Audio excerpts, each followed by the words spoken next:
Hola, muy buenas noches, ¿cómo están? Muchas gracias a quienes nos acompañan tanto desde la plataforma de Zoom como desde nuestra cuenta en Facebook. Es para nosotros un honor poder estar reunidos hoy con Hugo Iquejara, que es curador de la exposición Mundo Vicus, Muerte, Transformación y Vida, y con Luis Felipe Villacorta, quien es arqueólogo y director del Museo Raimondi, que nos va a acompañar esta noche en esta conversación para comentar un poco sus impresiones sobre el proyecto museográfico, ¿no? Entonces, para empezar, yo voy a dar una breve introducción de cuál es el contexto en el cual nace este proyecto museográfico y el proyecto editorial, ¿no? que se está trabajando para dejar, digamos, un archivo de las investigaciones realizadas, de las interpretaciones también de la exposición y de las nuevas miradas que se han dado a esta colección. Y luego pasaré la pauta a Hugo Iquejara, quien nos va a comentar eh, cómo se fue formando este proyecto, cuáles han sido los pasos para lograrlos y cuál es el resultado del proyecto museográfico, como tanto el proyecto museográfico como del libro, el catálogo que se está trabajando. Y finalmente, en tercer lugar, tendremos, bueno, yo destacaré algunos recursos de la exposición y como último momento tendremos los comentarios de Luis Felipe. Este es un poco el programa, vamos a tratar de hacerlo en 1 hora, y al final abriremos un espacio para preguntas. Quienes nos están siguiendo por Facebook pueden dejarnos las preguntas por Facebook, y quienes están conectados en Zoom, pues habilitaremos el chat para que puedan hacer las preguntas por ese medio. Bueno, con eso creo que podemos ir empezando, contándoles un poco de cómo nace esta exposición, ¿no? Básicamente, algo bastante interesante de esta exposición es que nosotros la trabajamos desde el 2019 y la fecha inicial en la cual se iba a presentar era el 2020, ¿no? Incluso antes, creo desde el 2018 ya teníamos conversaciones y las primeras ideas de lo que sería este proyecto, ¿no? Pero bueno, vino la pandemia y las cosas se dilataron, ¿no? O se ampliaron, mejor dicho, los tiempos y todo, pero dio oportunidad a hacer varias revisiones, a ampliar las investigaciones, a volver a mirar las piezas, ¿no? Entonces, finalmente el proyecto cobró vida, ya abrió al público en julio de este año, ¿no? Y inicialmente iba a estar la exposición hasta la próxima semana, hasta el 20 de enero, pero a pedido del público y por la buena acogida de la exposición va a ampliarse hasta fines de año, ¿no? Entonces eso es como una primera novedad. Ahora, ¿por qué esta exposición? ¿No? Quizás esa es una de las preguntas más importantes. Bueno, el Museo Central, que es la red de museos del Banco Central de Reserva, tiene una colección muy amplia de piezas Vicus, ¿no? Es cerámica, vasijas de cerámica, piezas de metalurgia, algunas piezas en piedra también, porras, cobres, ¿no? Digamos que es una de las colecciones más importantes con las que contamos y de las cuales era muy importante que podamos seguir investigando, ¿no? Que podamos presentar también con una mirada novedosa, probablemente, ¿no? Una mirada actual digamos, del 2022, nosotros en el 2022, cómo vemos, cómo entendemos y qué lecciones podemos traer de esa colección. Entonces, tenemos es algo que siempre nos preguntan, ¿no? Son alrededor de 1.500 piezas de la colección Vicus en el museo, de las cuales alrededor de 300 pertenecen a un comodato que recibimos el 2020, que es la colección James McDonald Checa. Esa, como es un comodato, es un préstamo, ¿no?, a largo plazo en el museo. Y digamos que con esa incorporación también habríamos un universo más amplio aún de la colección para poder investigarla. El otro gran fuerte de la colección provino de una adquisición que hizo el banco en los 80s, ¿no?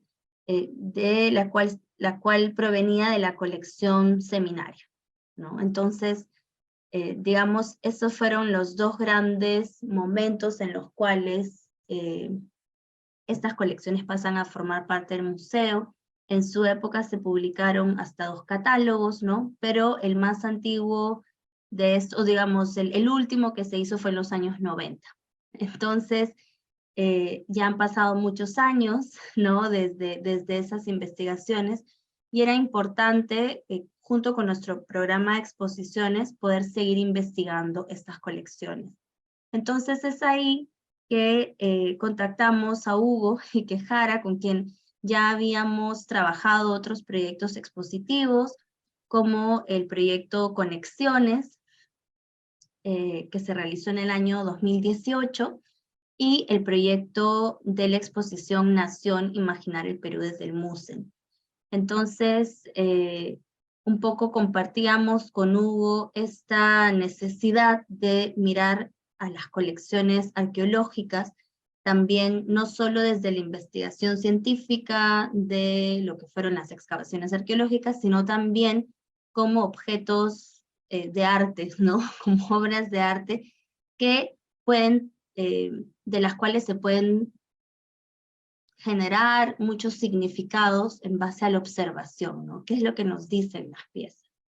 Entonces, un poco, esa fue la premisa inicial, y teníamos, sí, algunos objetivos que en realidad están vinculados a la labor que realizamos en el museo, y en cómo queremos poder abrir el museo a, digamos, humanizar un poco las colecciones arqueológicas, que siempre son probablemente una de las colecciones que el público más busca ver y conocer, pero que a la vez hay mucha distancia temporal entre el momento en el que viven las comunidades que desarrollan, elaboran, crean estas piezas, y el presente, ¿no? Entonces, básicamente en ese contexto, decíamos, algo muy importante es contar la historia, quiénes eran, cómo era la comunidad Vicus,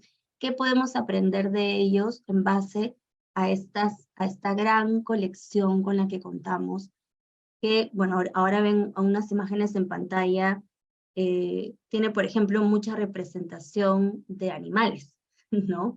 Pero también, y ahí Hugo va a hablar un poco más de este universo de la colección y cuáles fueron las piezas que eligió, porque no solo hay animales, también hay personas realizando o cumpliendo algunos roles específicos en la sociedad. Entonces, al analizar este universo fue que se fue armando lo que sería el mundo Vicus, ¿no?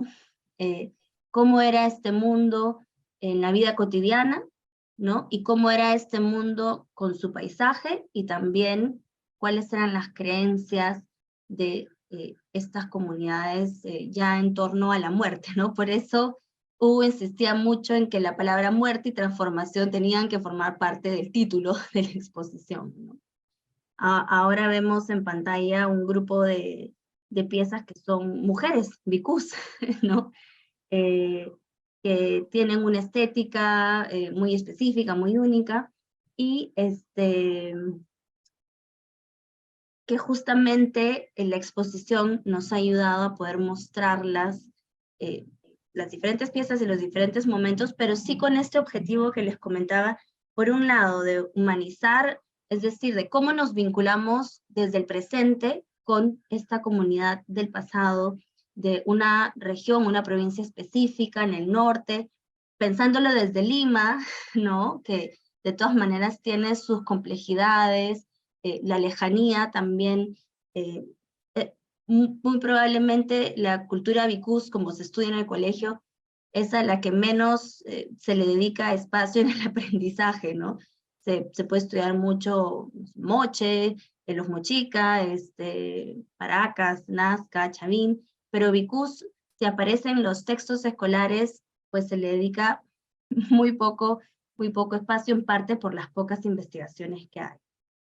Y lo otro era algo que también buscamos mucho hacer desde el museo, en toda nuestra programación educativa y artístico-cultural, que tiene que ver con generar vínculos con el presente, ¿no? Cómo nos conectamos, ya sea con una instancia cultural de hace 2000 años, ¿no? O también con algo más cercano de hace 200 años, o incluso con el arte contemporáneo, que puede ser muy actual, pero a la vez puede ser difícil que se conecte o se relacionen diferentes lenguajes con nuestros públicos. Entonces, esos tres puntos estaban muy claros desde el inicio y Hugo los tomó, los conversamos mucho, por supuesto, para que pudiera esta exposición y luego el libro, el catálogo, la exposición, contarnos esa historia de una forma más cercana.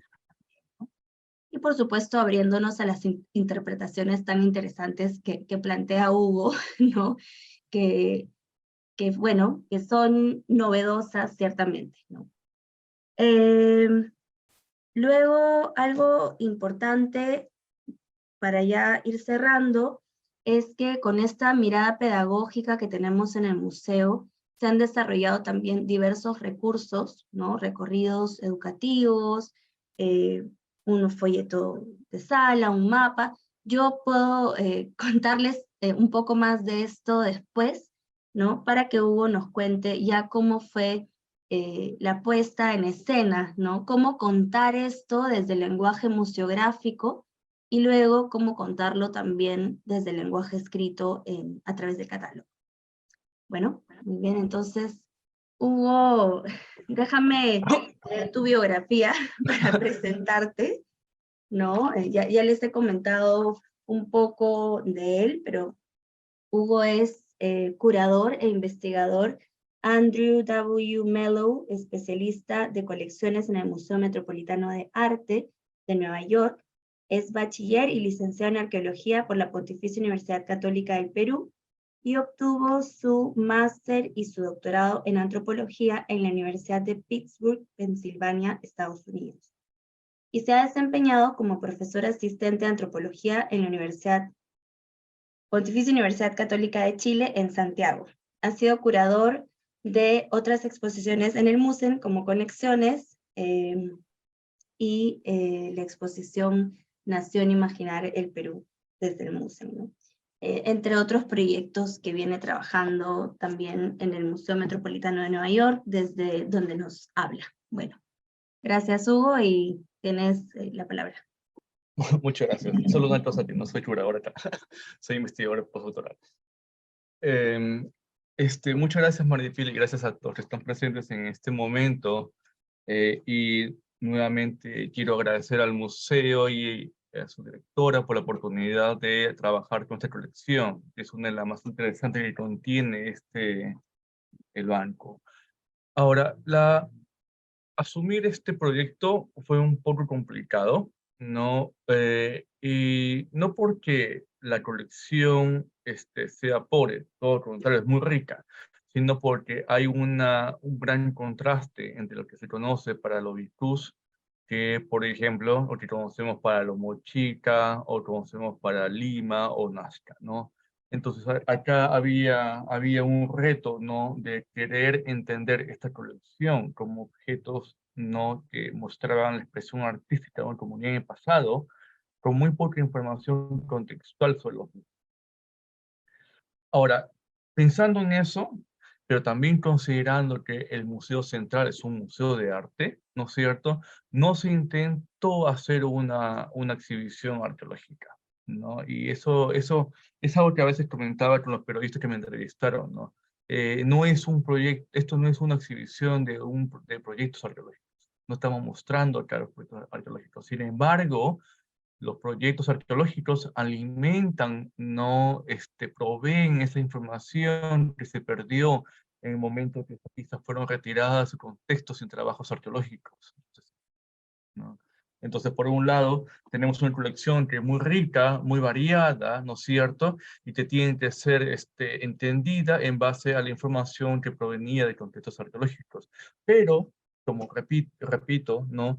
La intención de esta exhibición fue concentrarnos en entender la colección como una unidad, ¿no? Y los que han podido ir a la exhibición se han dado cuenta, ¿no? Que cuando uno ve un proyecto, una exhibición arqueológica, primero que uno espera encontrar es una tala tecnológica, ¿no es cierto? O un mapa de culturas. Bueno, hay eso, ¿no? Pero está el fondo. Porque la verdad es que si ustedes se ponen a pensar, no importa si esta cultura fue en el 100 de Cristo o en 500 después de Cristo, o estuvo en el Perú, o pudo haber estado en otro país, ¿no? El entendimiento de lo que estamos hablando, de lo que corresponde a la variedad formal y decorativa de la cerámica, puede ser entendida relacionando los objetos que están dentro de los estantes y los depósitos del museo, ¿no? Entonces lo que hicimos fue presentar, ¿no es cierto?, brevemente la colección, ¿no? Y empezar a mostrar al público qué cosa es lo que los ceramistas Virkus quisieron representar, porque lo que sí no hicieron los ceramistas Virtus es mostrar todo, ¿no? Ninguna tradición artística del mundo te quiere mostrar todo, ¿no? Siempre hay temas preferidos, siempre hay determinados tipos de intereses que consideran importantes, ¿no? Uno puede ver, por ejemplo, si ve en colecciones de renacentistas o anteriores, ¿no? Hay mucho énfasis en temas religiosos, ¿no? Uno no podría coger esos cuadros y esas esculturas para hablar que así vivía la gente en esa época. Si bien, ¿no es cierto?, podrían ustedes utilizar los estilos de ropa, de peinado, para entender qué cosa la gente consideraba como normal, ¿no? Ahora, y hablamos de la palabra normal porque lo primero que va a pasar cuando la gente ve esta exhibición o la colección, y no solamente Vicus, en general para otras culturas también, es que la gente va a entender que lo que es normal era muy diferente, ¿no es cierto?, en el pasado, ¿no? Y ese contraste genera preguntas que nos ayudan a explorar la colección. Ahora, si ustedes han dado cuenta, el título es El mundo Virtus, muerte, transformación y vida, porque el énfasis que queremos darle es que estos objetos fueron objetos funerarios, ¿no? Fueron creados para ser usados muchas veces en vida, ¿no es cierto? Pero terminan casi todos, ¿no?, en un contexto de tumba. Por lo tanto, tiene que haber una función relacionada al tránsito después de la muerte, ¿no? Y es algo que se está explorando mucho en esta exhibición. Ahora, la complejidad de, de significados que hay en esta colección implica que no es un trabajo único, ¿no es cierto?, de interpretación. Así tenemos, por ejemplo, a Ronald Sánchez, quien nos ayudó, ¿no?, a reconstruir el sonido de las vasijas, ¿no? Tenemos el equipo demoscopio de Luis Ayupa y Martín Grimaldo, que nos ayuda a mostrar mejor esta colección. Y además quiero enfatizar, ¿no es cierto?, el trabajo brillante de los dibujantes encabezados por Cristian Alarcón, que que permitieron, ¿no es cierto?, manifestar gráficamente las ideas que se estaban exponiendo en esta sala. Por lo tanto, el público, ¿no es cierto?, tiene una libertad del ejercicio, digamos, de imaginación e interpretación basado en lo que estamos proveyendo como texto y como imágenes, pero además se está proveyendo en forma de un dibujo, o de dibujos, perdón, lo que pensamos nosotros personalmente que pudo haber sido el entendimiento del mundo en esta época y el rol de estas vasijas dentro de este mundo. ¿Pueden avanzar con los slides, por favor?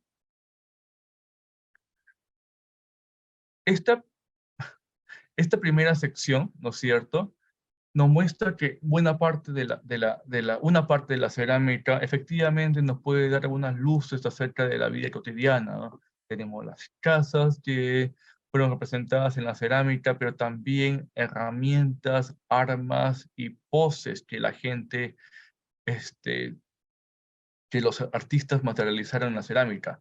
Pero en la siguiente sección, la que podemos ver los animales, ¿no? Nos muestran algo muy interesante y nos muestran una idea de la naturaleza que puede ser diferente a la que nosotros podemos clasificar en el mundo contemporáneo. ¿Podemos avanzar el slide, por favor? Y tenemos el siguiente, por favor, donde están los animales. Y tenemos, por ejemplo, esta propuesta en la cual no estamos basando en una visión compleja del mundo, sino en una experiencia cotidiana que mucha gente puede tener, ¿no es cierto?, en la actualidad como en el pasado, y es que observar cuando los animales están activos, si cazan, comen, o se alimentan, o se mueven de día o de noche, y dónde duermen. Y eso nos ayuda a entender, a dividir los animales y el mundo que nos rodea en animales nocturnos y diurnos, pero también entender que hay muchos animales que están viviendo en diferentes partes del paisaje, debajo de la superficie, en madrigueras, ¿no es cierto?, la superficie de los árboles. Y aquí es donde surgió algo muy interesante, y en parte también es porque, como dijo como dijo Pilar, hubo mucho tiempo para pensar, ¿no? En parte por la pandemia, ¿no? Y es algo, yo creo que es un lujo que así nada más no se da, ¿no? Tener tanto tiempo para poder pensar acerca de una colección, para una exhibición en el Perú. Y lo que se trató de resaltar acá es que hay una similitud formal entre las tumbas que crearon los antiguos bhikkhus para enterrar a sus muertos y, y las madrigueras animales. Y por ahí exploramos quizás la idea de que podría haber visto una experiencia cotidiana de que la gente está siendo enterrada en esos túneles, que son túneles muy similares por donde están los animales luego, ¿no? Entonces podríamos entender, si el mundo tiene que ser explicado incorporando cada elemento de la vida de la gente, así como los elementos de la naturaleza, ¿no? Uno en el cual la gente al fallecer se transforma en el mundo subterráneo, ¿no? En animales que van a salir y reproducirse luego en el paisaje. Ahora, podrían decirme que eso no corresponde, ¿no es cierto?, a lo que tradicionalmente se llama como mundo andino, ¿no? Pero la verdad es que no tendría por qué, porque muchas cosas que nosotros entendemos, entre comillas, como mundo andino, provienen de narraciones del siglo XVI, de la Sierra Central y Sur del Perú, ¿no es cierto? Y aquí estamos hablando de un contexto geográfico y ecológico muy distinto, ¿no?, a lo que generalmente se conoce, ¿no? O se ha querido generalizar, ¿no? Entonces yo le pido al público y al que va a leer este catálogo, ¿no?, que así como queremos darle la posibilidad a la gente, a los incas, de estar distintos al mundo contemporáneo, capitalista actual, también tendríamos que darle la posibilidad a la gente que vivió antes de los incas a ser distinto a los incas, ¿no? Porque lo que nosotros consideramos como cultura inca o cultura quechua, ¿no es cierto?, corresponde a un periodo muy corto de tiempo. Y la verdad es que asumir que los modelos teóricos sobre cómo funciona el mundo que han sido construidos para los incas sean extrapolables a cientos de años y milenios atrás, ¿no? Es algo que considero, ¿no es cierto?, no tiene mucha solidez, digamos, factual, ¿no? De data, ¿no? Salvo excepciones. Ahora, dentro de este contexto en el cual los objetos fueron enterrados dentro de las tumbas que van a servir como la matriz de transformación de estos individuos en otros animales, nos abre la avenida para poder entender por un lado, la forma de las vasijas, pero también la creación de las vasijas como contenedores, ¿no? Y aquí se descubrió algo muy interesante explorando las formas, ¿no es cierto? Hay tres modalidades en el cual los ceramistas están mayormente creando las vasijas, y son generalmente combinando una forma de contenedor que puede ser un jarrón, una olla, con una forma escultórica de un animal o una persona. Ahora, saliendo un poco de esto, ¿no? Cuando uno tiene un contenedor de cerámica, ¿no? Lo que hace en la vida diaria es utilizar el contenedor para guardar en ese lugar líquidos, procesar los líquidos de la comida, ¿no es cierto? Y crear un alimento para nutrir a una persona, ¿no? Y quizás lo que yo estaba pensando es que lo que está sucediendo en el subsuelo es algo distinto. Es quizás un efecto reverso, en la cual el contenedor no está sirviendo para extraer ningún alimento de ningún animal, sino que está sirviendo para ir sentido opuesto, donde las personas, eh, la, la, la esencia de las personas se dirigen al contenedor y luego se están materializando en otro ser. Ahora, yo sé que estas propuestas, ¿no es cierto?, controversiales, ¿no? Porque la verdad del asunto es que estamos creando una interpretación de esta colección basado en lo que consideramos una posible, eh, un modelo que sea coherente con lo que se está observando en la colección.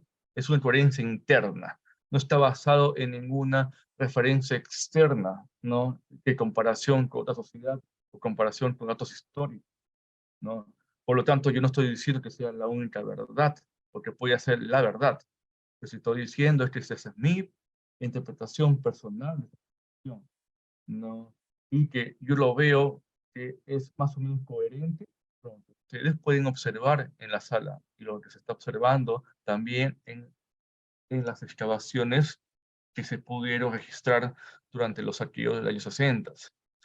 Ahora, esto que hemos mostrado, ¿no es cierto?, tenía un reto muy grande, ¿no? Porque esto que estamos hablando es muy complejo, ¿no? Complejo porque es un castillo argumental que se basa en muchas pequeñas partes.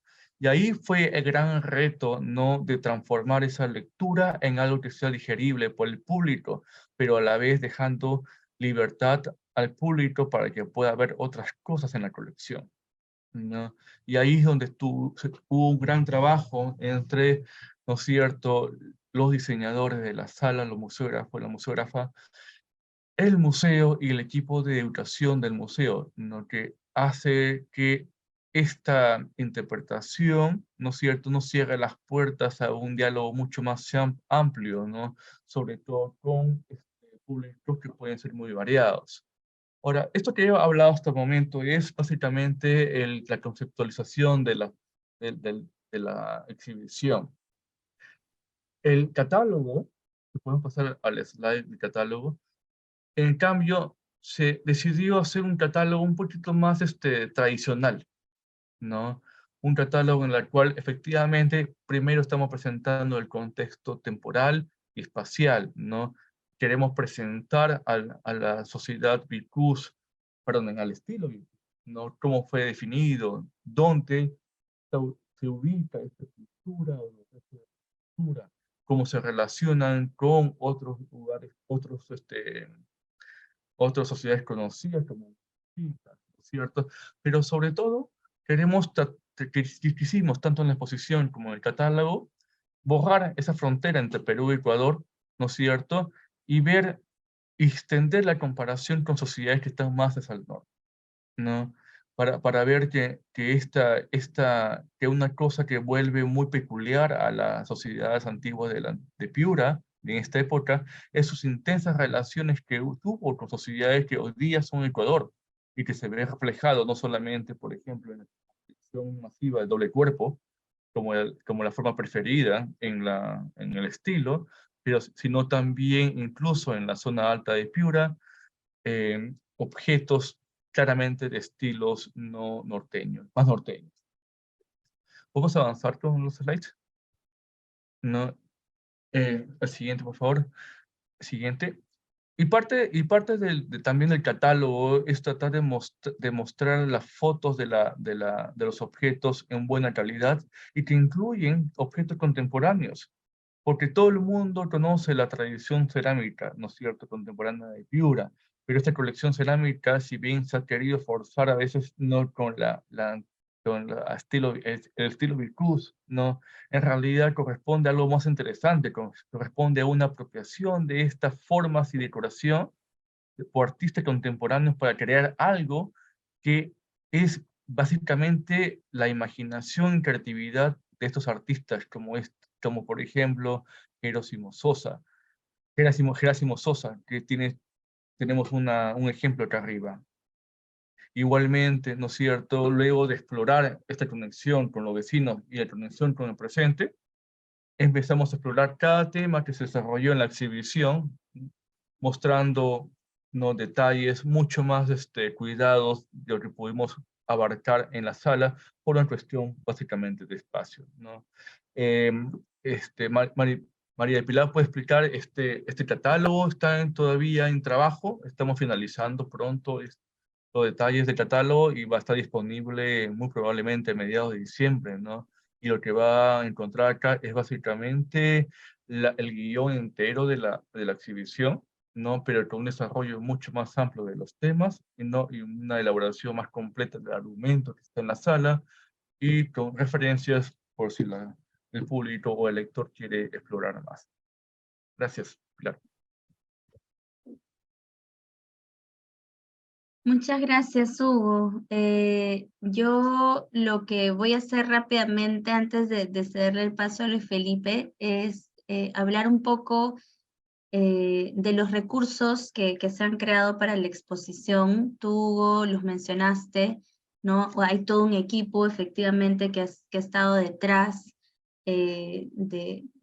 de poder concretar, ¿no?, la materialización de este lenguaje museográfico. No sé si podemos volver a algunas de las fotos de la exposición.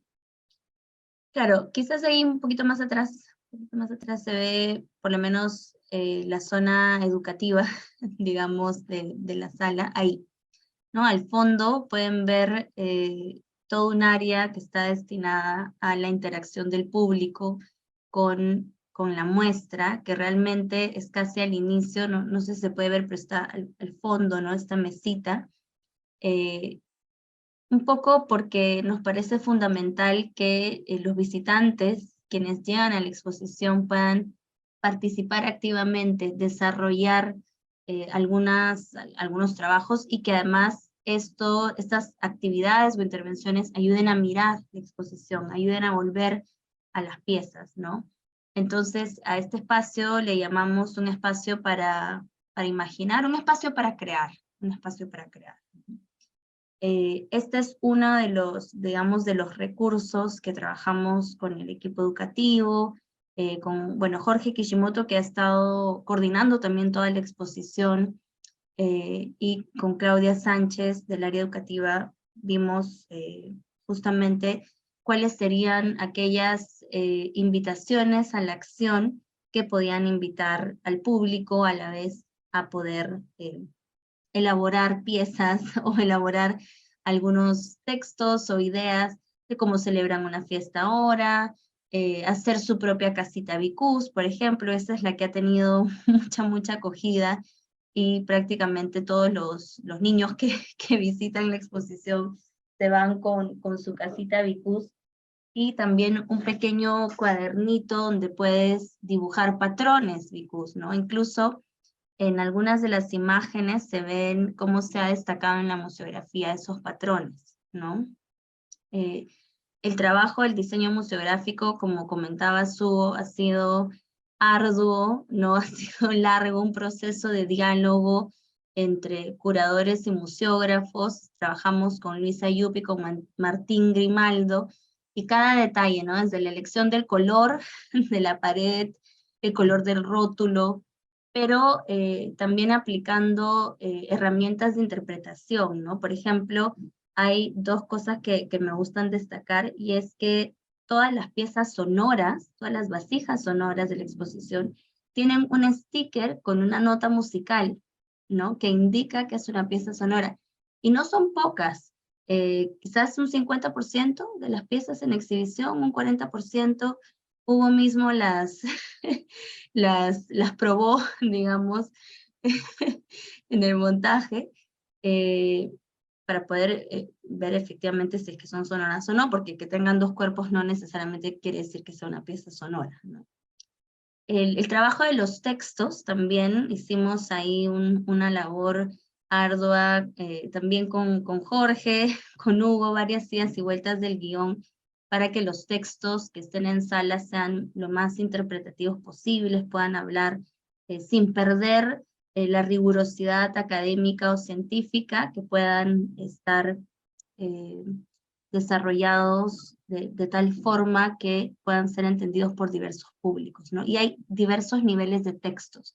Algunos sabías qué, algunas ilustraciones, todo eso ha sido bastante pensado y creo que vale la pena mencionarlo porque sí tomó muchas horas de trabajo y de sueño de ver cómo esta información, que es tan amplia y tan compleja, puede presentarse de la mejor manera sin, y generar una experiencia de aprendizaje rico, ¿no?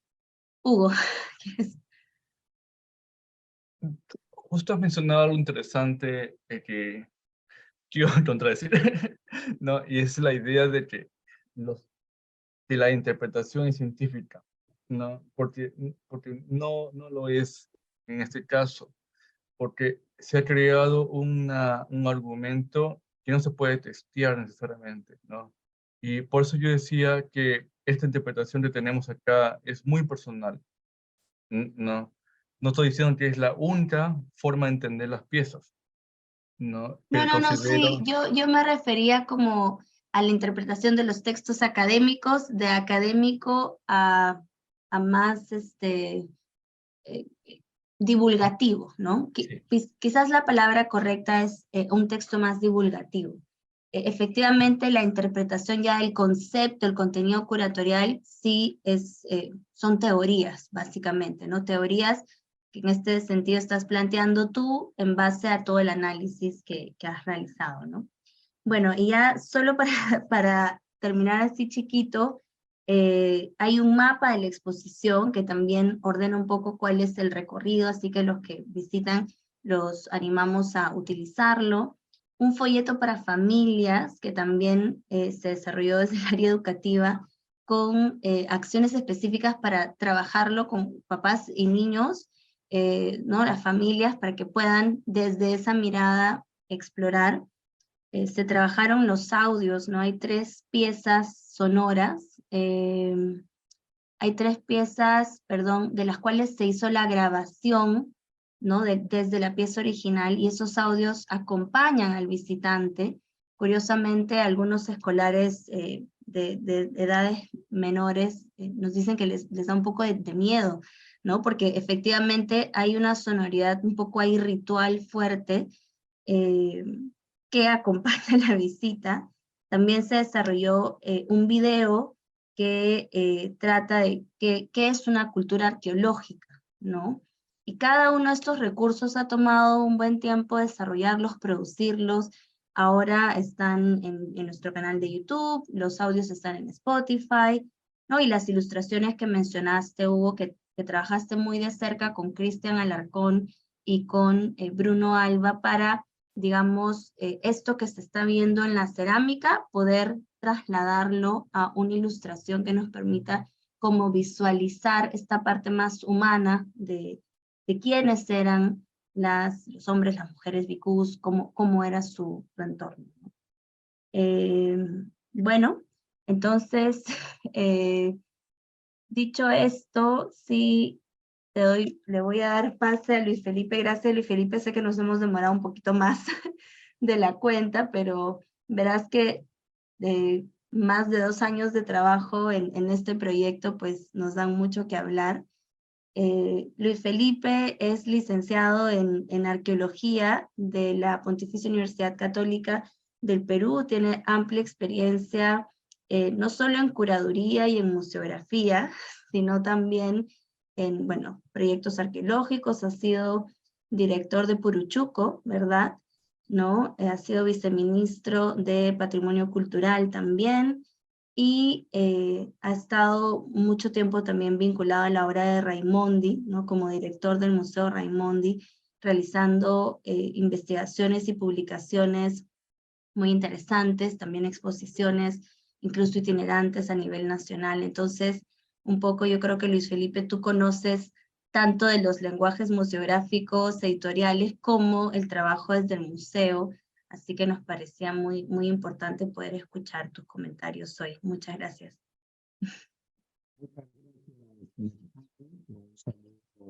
Agradecido por la invitación. Saludo, por supuesto, a Hugo.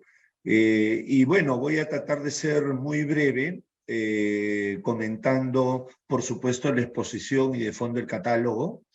Yo creo que lo primero que me llama la atención y que quiero subrayar antes de entrar a esos dos temas es el espacio, ¿no? La sala Zoom del BCR realmente es un aporte significativo a los museos del Centro Histórico de Lima, ¿no? Este espacio ganado para la cultura, para las exposiciones temporales especialmente, es, creo yo, sin temor a equivocarme, el mejor en términos de infraestructura, y hoy además de acceso, si es que consideramos el plan de peatonalización de Lima Metropolitana actualmente en ejecución. Entonces, todo eso le brinda a este espacio el gran potencial que en realidad ya está poniendo y comprobando esta exposición, ¿no? En segundo término, también debemos indicar al público y a quienes nos escuchan que esta exposición forma parte de un proyecto del Banco Central de Reserva y por supuesto del MUSE, ¿no?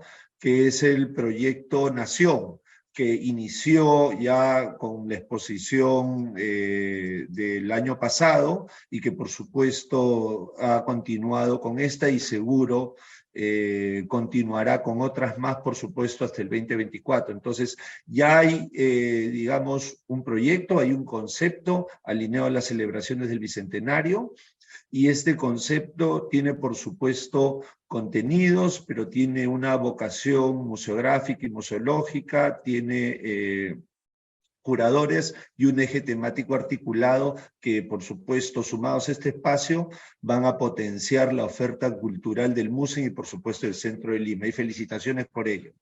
Yendo al fondo ya de lo que nos convoca, realmente yo quiero destacar el aporte de Hugo, digamos, con su tradicional agudeza analítica, porque ha de alguna manera refrescado las posibilidades interpretativas de un corpus muy bien conocido en la literatura arqueológica, ¿no?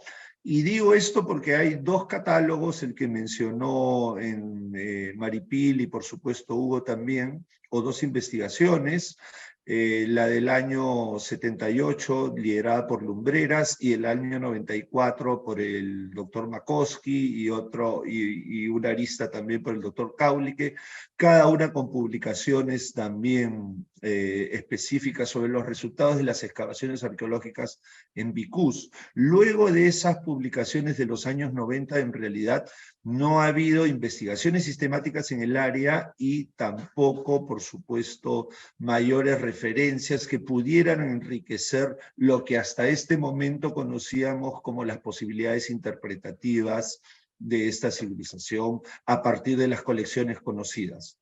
Subrayo, no ha habido trabajos sistemáticos arqueológicos desde los años 90. Sin embargo, yo creo que las tesis de Hugo de mostrarnos la mirada renovada de este corpus que ha hecho Hugo a partir de su énfasis en lo cotidiano, y hago énfasis en lo cotidiano entendiendo también a la muerte, que por supuesto forma parte de la cultura social, y también de la historia natural, es decir, de la naturaleza y de la cotidianeidad que a este nivel, por supuesto, rodeó a esta civilización.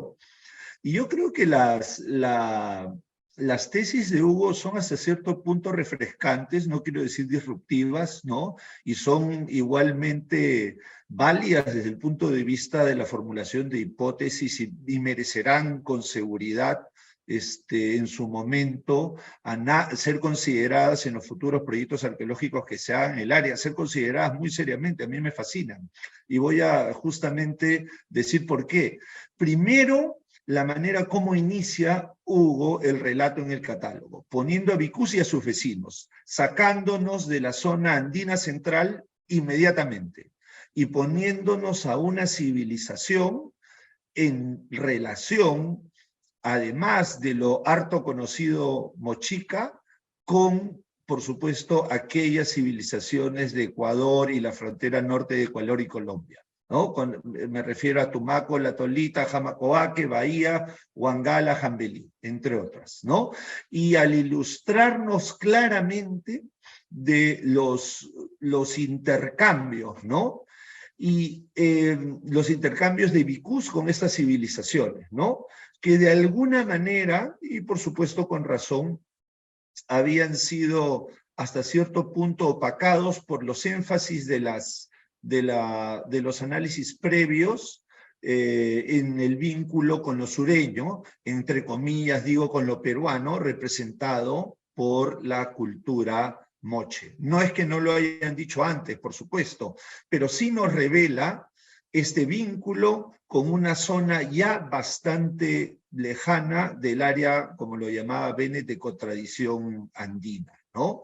De los Andes centrales. Entonces, esto es particularmente relevante porque al mismo tiempo nos muestra lo cotidiano de los vicus como intercultural, es decir, como una civilización realmente particular en el contexto de las civilizaciones del intermedio temprano, del área andina central, muy poco, ¿cómo llamarlo? Muy poco prestas a recibir influencias, a recibir de los vecinos, de préstamos, incluso, y esto lo sabemos también gracias a las excavaciones de la Universidad Católica del Norte, los vicus toman diseños o formas, copian eventualmente, pero inclusive aparentemente conviven, ¿no? Ya no vamos a interpretar las posibilidades o las relaciones de convivencia, pero nos hablan de una cultura y de una civilización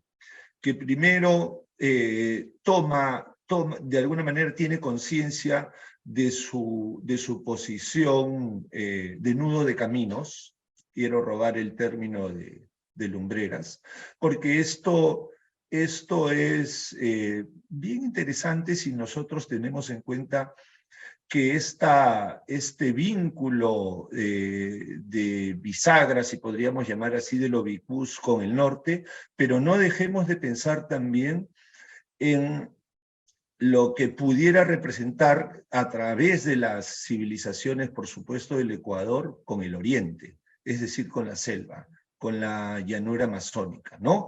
Y dejo esto, digamos, a este nivel, porque yo creo que Hugo también tiene algunas ideas que su prudencia no lo ha hecho, en este caso, soslayar, pero que también vale la pena recalcar, ¿no? Geográficamente estamos en una zona donde los Andes son bastante bajos, donde hay pasos bastante, digamos, favorables al oriente, y donde, por supuesto, la biología de los animales está absolutamente emparentada con mucha de la fauna de la llanura amazónica nacional.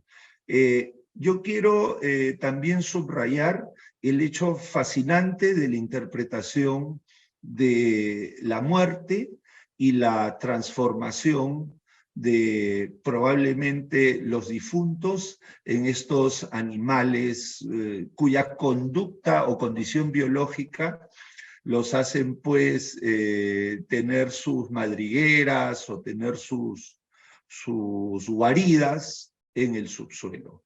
Yo creo que es bastante pertinente esa analogía, teniendo en cuenta la condición de piezas provenientes de contextos funerarios, la recurrencia de las representaciones, la recurrencia y la abundancia de las representaciones de la fauna, y el propósito, digamos, de la posibilidad de un ritual funerario original y de una interpretación de la vida, ¿no? Y la trascendencia a la muerte a partir de esta suerte de transubstanciado de lo humano a lo animal, a partir de todo este ritual físico del acto del enterramiento y las ceremonias vinculadas.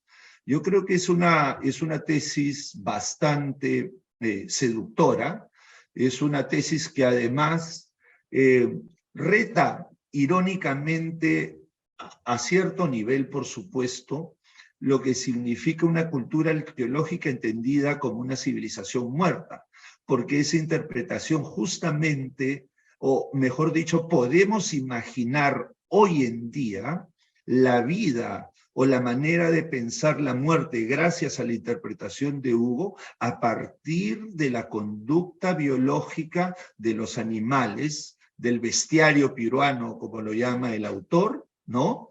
Presentes también hoy en día en la zona de Piura, ¿no? Entonces eso se trata, por supuesto, de una interpretación muy bonita, ¿no? Y que ya para volver al tema de la Amazonía, nos vincula justamente también con infinidad de relatos, mitos cosmogónicos, leyendas del Oriente que hablan también de ese tipo de conductas o de maneras de ver el mundo y afrontar las muertes por las sociedades del Oriente.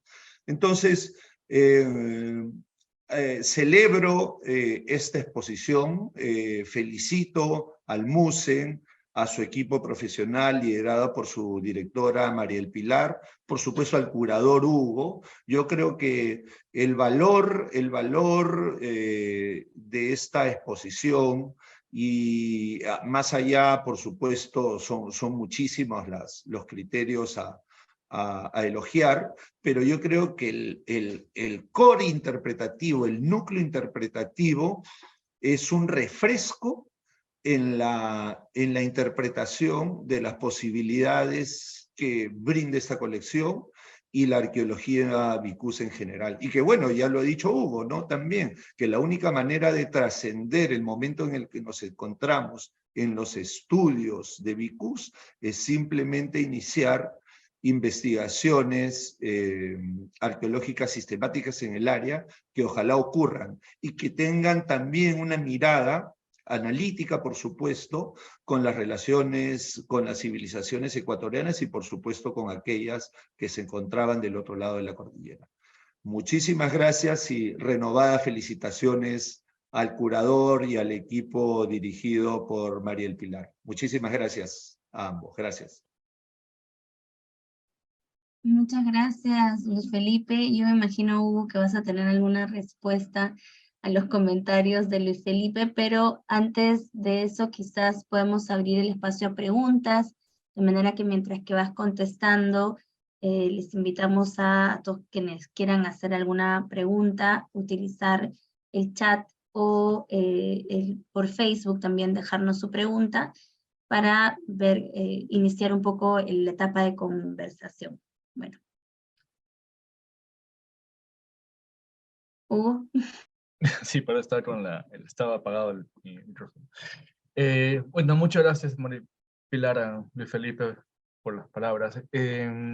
Sí, como dice Luis Felipe, hay cosas acá que no siguen lo que comúnmente uno asume en los Andes.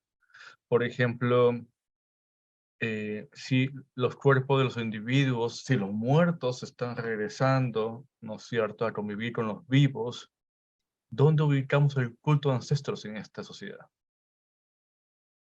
¿No es cierto? O sea, y ahí nomás esta idea nomás crea una distancia, ¿no?, con aquellas sociedades que efectivamente tuvieron un gran esfuerzo material y cognitivo para incorporar sus muertos en la vida diaria, ¿no? Como todas las sociedades que crearon momias, o fardos, o torres funerarias. No digo que no haya, pero si hubo, fue de un carácter completamente distinto. Entonces, estamos observando realmente una comunidad que es distinta, ¿no es cierto?, a otra que estamos observando para el resto del país. Y lo que no deberíamos hacer es forzar lo que conocemos para otras sociedades y interpretar y tratar de encajar a la gente vicus en este modelo, digamos, centroandino. Cuando, no soy yo el que primero que dice esto. De hecho, si todo el mundo va a las referencias, durante muchas décadas, los investigadores habían enfatizado la relación que tenía Vicus con sus vecinos norteños, ¿no? Y en cierta forma, esa raíz del boom de las investigaciones mochicas, a partir de los 80s, donde cambia un poquito, ¿no es cierto?, la dirección de la comparación. Y en cierta forma, no digo que es un sesgo. Hay una ocupación moche en Vicus. Hay un asentamiento de la cultura mochica, la naturaleza de la ocupación, hay muchas interpretaciones de una conquista, como menciona el doctor Markowski, ¿no? Pero puede haber otras posibilidades de contacto e interacción, ¿no? Pero eso es algo que nosotros de la colección no podemos investigar. Eso es algo que requiere trabajo de campo, ¿no? Que tiene metodologías muy distintas, ¿no? Y va a tener resultados que podrían corroborar lo que decimos o podrían contradecir. Es una cuestión de esperar a ver qué pasa.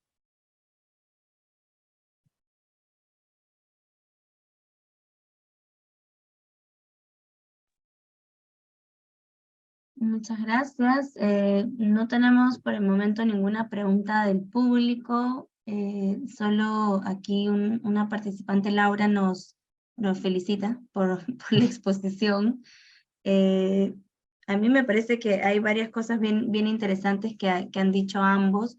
Hemos tenido muchas largas conversaciones con Hugo y con todo el equipo del museo para analizar todos los puntos que se estaban poniendo, ¿no? Y incluso creo que una de las ideas bien importantes que Hugo enfatizó todo el tiempo tiene que ver con lo último que comentaba, ¿no? Que el Perú antiguo era un país, era un territorio muy diverso culturalmente.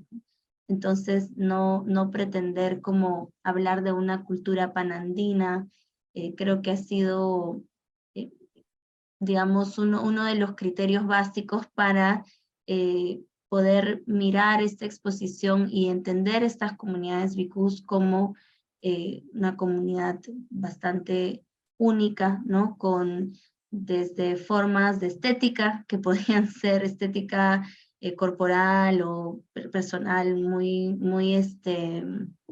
propias, ¿no? De cada cultura, hasta lo que vemos, no sé, en sus celebraciones, en el paisaje que representan, y por supuesto, hay un grupo de cerámicas que son seres que no son, que evidentemente no son un animal en específico, sino que más bien muestran que están como en transformación, ¿no? O en cambio, ¿no? Que están mucho tiempo se les pensaba como si fuera, no sé, un animal que está devorando a otro, pero realmente no se condicen con ninguna especie que existe actualmente, ni que ha existido. Entonces, justamente son esas piezas diferentes las que dan un poco el punto de partida a esas interpretaciones, si no me equivoco, ¿no, Hugo? Sí. Y, Quiero añadir algo, y sí, claro. es algo que estás mencionando ahorita, ¿no? Y es y a los que están oyendo, ¿no? Al público que va a la sala, y es que cuando uno se encuentra con esas cosas, entre comillas, raras, ¿no es cierto? Lo que debemos preguntarnos es si ese objeto raro, ¿no? ¿Es realmente raro o es o quizás nuestra idea de normalidad no es universal, ¿no? Porque el hecho de confrontar en la entrada de la exhibición a los cuerpos desnudos, ¿no es cierto?, con esta pintura corporal, esas perforaciones de las orejas, ¿no es cierto?, el peinado que nos parece extraño, no debería no deberíamos obligarnos a pensar qué raro fueron los bicús, ¿no? Sino porque asumimos que nuestra experiencia debe ser universal. Porque una vez que rompamos con esta idea de que nuestra experiencia es universal, se abre la posibilidad de entender todo este grupo de objetos de una forma distinta, ¿no? De asumir que, por ejemplo, entender que habían seres, digamos, compuestos, pudo haber sido parte, ¿no?, del imaginario, digamos, común de la gente, ¿no? Entender que quizás usar colmillos pudo haber sido una forma para mostrar la agresividad de un ser sin necesidad de escribir, ¿no? Que son mecanismos que están indicando determinados comportamientos o significados que están lejos de nuestra experiencia, ¿no? Pero es parte de entender estas vasijas, estas piezas, no romper con la idea de que nuestro punto de vista es la única que existe para poder entender esta forma, estos objetos. Aquí hay dos preguntas que son un poco en plano logístico, pero quizás Hugo tú puedes contestar esta.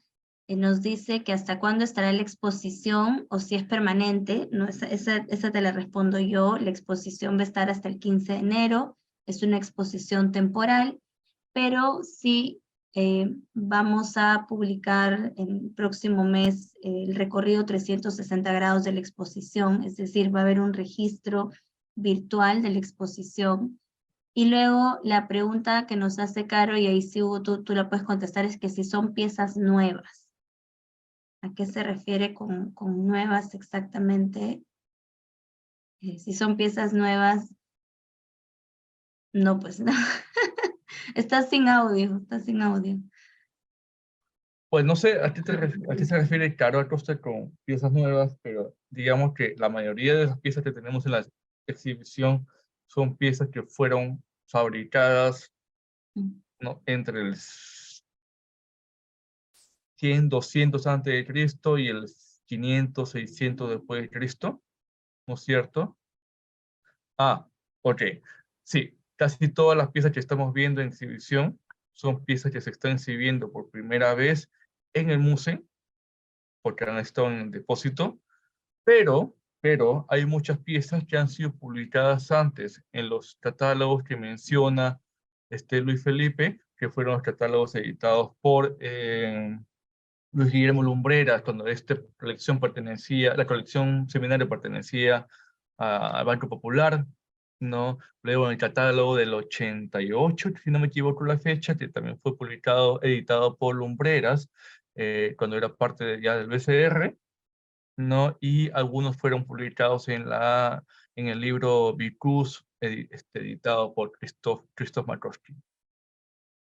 Claro, solo para complementar, en exhibición tenemos actualmente más de 100 piezas en exhibición, de las cuales quizás un 30% forman parte de la exposición permanente del museo, es decir, sí están en exposición, pero otro gran grupo está en los depósitos del museo, ¿no? Entonces sí están viendo la luz, digamos, este contacto con el público, por lo menos, no sé si por primera vez, pero sí no suelen estar en exhibición.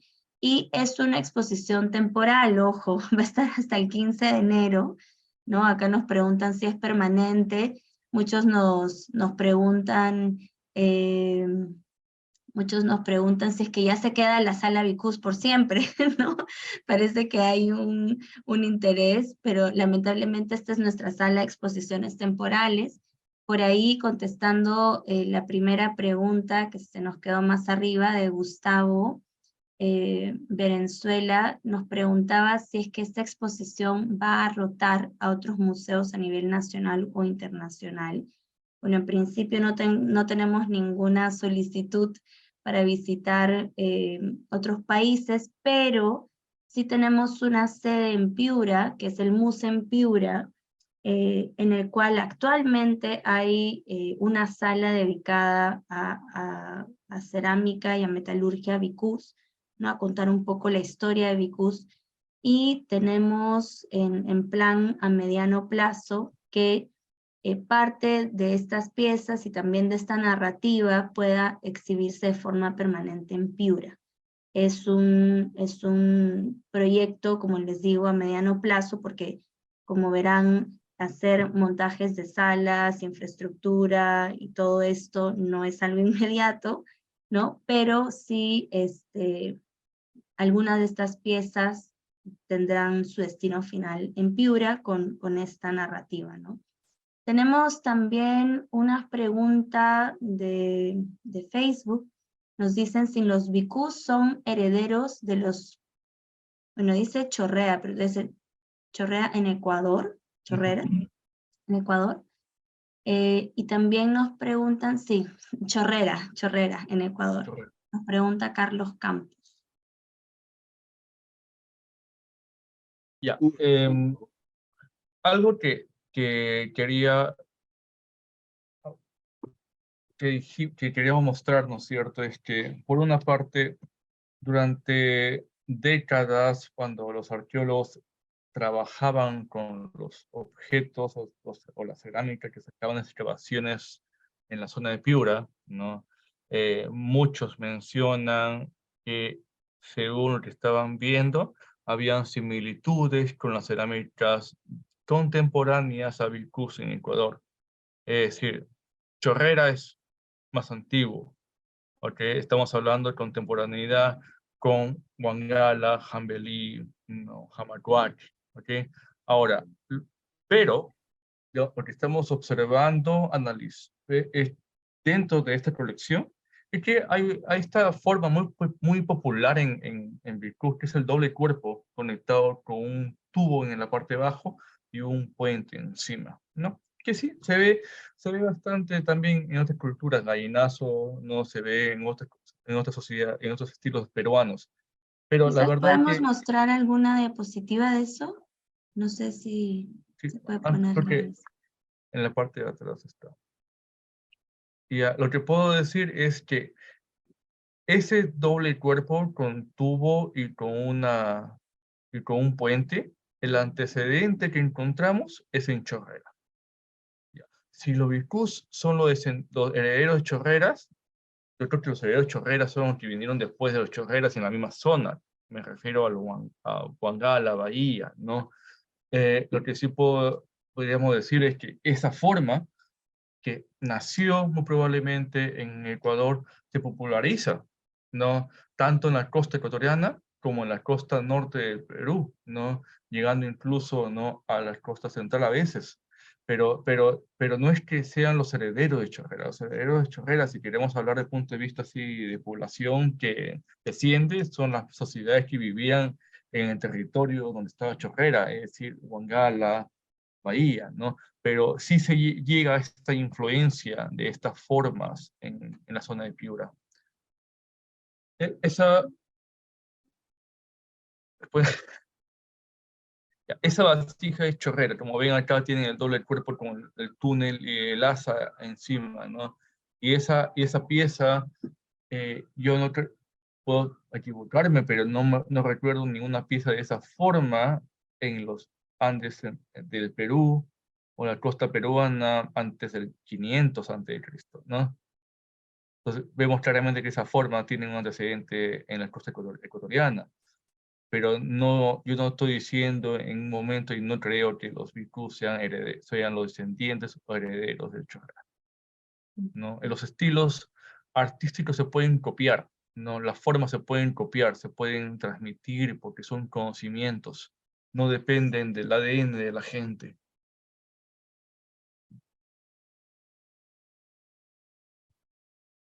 Perfecto. Entonces, bueno, nos dice Caro Acosta, linda pieza.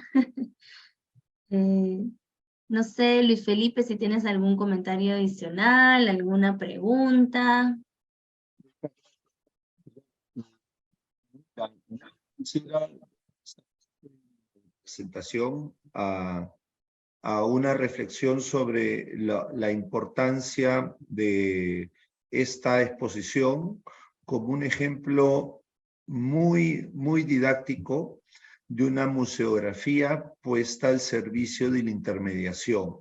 Es decir, cómo ha hecho del conocimiento científico, del conocimiento erudito, aunque Hugo tiene ciertas reservas en el término, ¿no? Pero de una hipótesis en realidad que pudiera ser hasta cierto punto difícil de explicar, ¿no?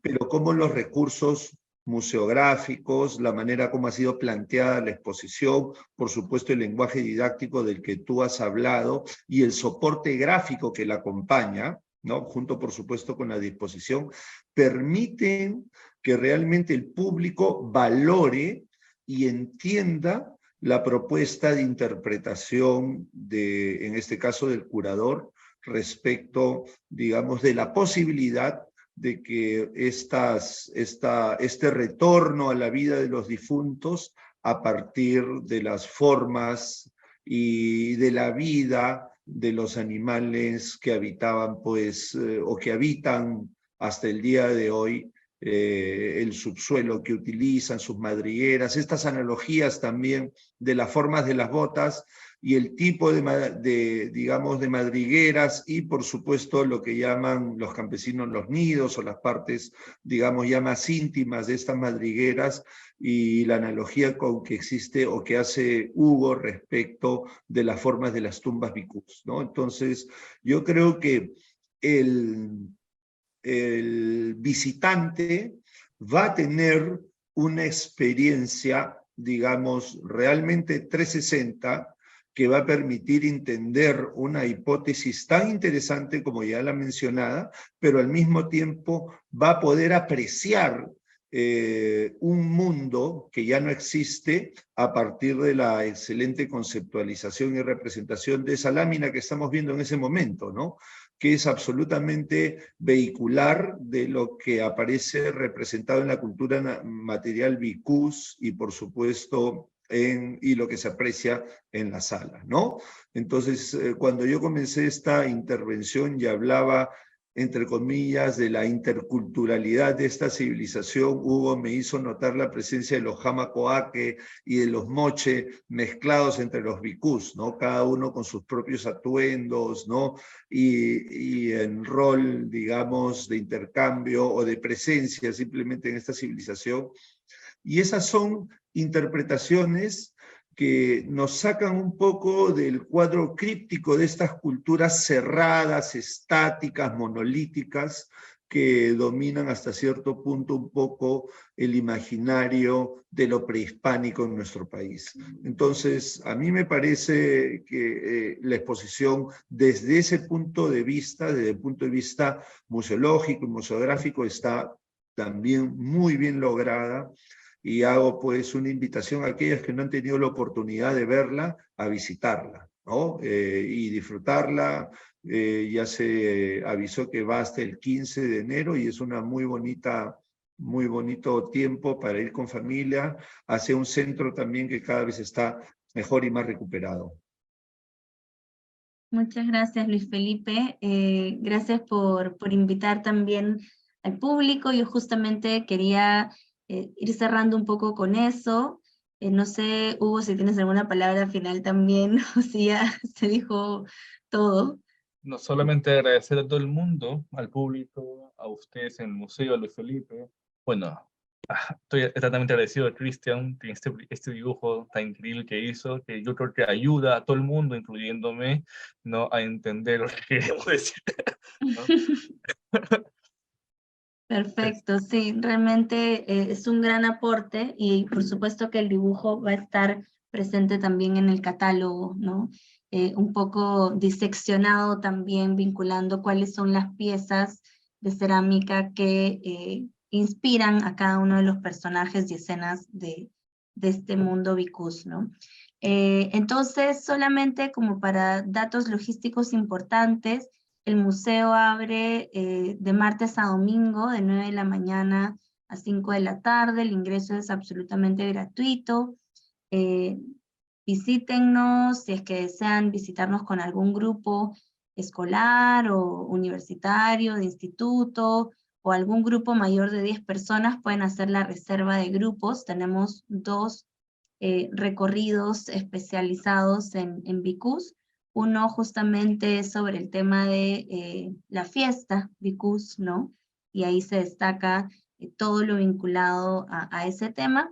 Y el otro tema que es para secundaria y también adultos o digamos mayores por cómo se plantea el recorrido que es temático, es el mundo sonoro de los Vicus, ¿no? El sonido de los Vicus y la importancia de este sonido. Pueden hacer la reserva, les vamos a dejar el enlace desde nuestra página web. Y el próximo viernes tenemos el Musen abre de noche, es el viernes 25, vamos a tener un concierto de Danitze, vamos a tener talleres para hacer mi avatar Vicus, y por supuesto recorridos también a la sala. Ese día estamos hasta las 9 de la noche, así que si quieren pasar también una noche distinta, cultural, entretenida, pueden visitarnos en el museo.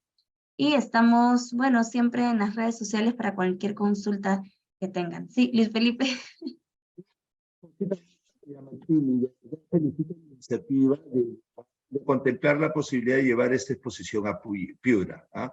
Yo creo que sería muy, muy importante que esta exposición vaya a esa región, por supuesto con todos los componentes en educación y en contenidos que ustedes también han logrado para esta de Lima, y creo que puede ser un estímulo muy importante para que las autoridades piuranas también asuman el reto de la investigación de esta civilización de aquí en adelante, ¿no? Yo creo que eso es muy importante.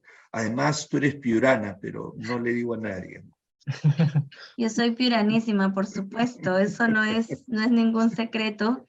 Y hay un cariño especial, por supuesto, en la colección, en las piezas chulucanas, que además han venido a una colección que nos ha prestado solo para esta exposición la Universidad de Piura. Así que, por supuesto, es importante, uno, potenciar lo que tenemos ya en exhibición ahí, poder ampliar esas narrativas, llevar estos recursos que se han desarrollado y seguir nutriéndolos siempre con la voz de quienes nos visitan, ¿no? La comunidad en Piura y la comunidad ahora que nos visita también en el museo. Bueno, entonces creo que con esto hemos mencionado también ya varios aspectos. Solo nos queda que visiten la exposición, que vuelvan, que nos comenten qué les pareció. Y ya nos despedimos. Muchísimas gracias por acompañarnos esta noche. Muchas gracias al equipo del museo también, a Hugo, por supuesto, y a Luis Felipe por acompañarnos esta noche.